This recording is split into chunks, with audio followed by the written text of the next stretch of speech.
ชีวิตมนุษย์ផ្លាស់ប្ដូរជារៀងរាល់ថ្ងៃអ្វីដែលធ្លាប់ជាទម្លាប់ក៏អាចផ្លាស់ប្ដូរទៅតាមពេលវេលាមនុស្សដែលធ្លាប់ស្និទ្ធអាចនឹងក្លាយទៅជាមនុស្សមិនសូវនិយាយរកគ្នាលក្ខខណ្ឌខ្លះពេលវេលាបណ្ដាលឲ្យភាពជិតស្និទ្ធកាន់តែរីកចម្រើនតែក្នុងលក្ខខណ្ឌខ្លះទៀតបែរជាបន្ថយនូវភាពជិតដិតស្និទ្ធស្នាលទៅវិញភាពស្រស់ស្រាយសប្បាយចិត្តគឺយើងជាអ្នកបង្កើតដោយខ្លួនឯងក្នុងថ្ងៃនេះឥឡូវនេះគឺវាមិនស្ថិតនៅលើអ្នកដទៃឬលក្ខខណ្ឌអ្វីនៅថ្ងៃអនាគតឡើយ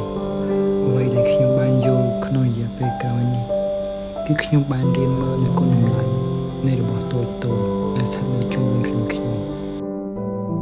ទោះបីជារបស់នោះតូចក្តីធំក្តីជារបស់ថ្លៃឬមិនសូវថ្លៃក្តីគ្រប់យ៉ាងសុទ្ធតែមានគុណតម្លៃរបស់វាខ្ញុំរៀនធ្វើចិត្តឲ្យស្ងប់ហើយទទួលយកពេលខ្លះ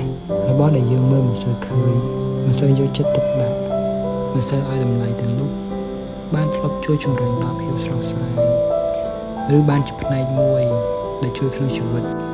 របស់យើងដោយយើងមិនដឹងខ្លួនទោះបីជីវិតតែងតែមានការផ្លាស់ប្ដូរទៅ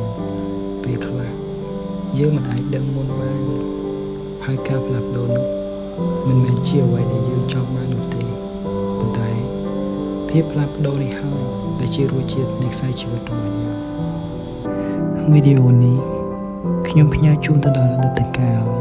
និងបច្ចុប្បន្នកាលដែលកំពុងក្លាយទៅជាអតីតមានរឿងជាច្រើនដែលខ្ញុំចង់ធ្វើតែធ្វើមិនបានដោយសារកត្តាមួយចំនួន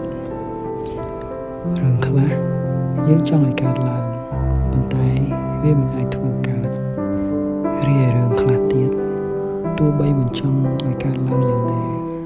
ក៏នៅតែបន្តកើតដោយគ្មានផ្លូវទប់ស្កាត់នោះឡើយនៅក្នុងវ័យជំទង់អ្វីដែលខ្ញុំបានរៀនគឺខ្ញុំទទួលយកនៅអ្វីដែលជាលក្ខខណ្ឌនៃសង្គម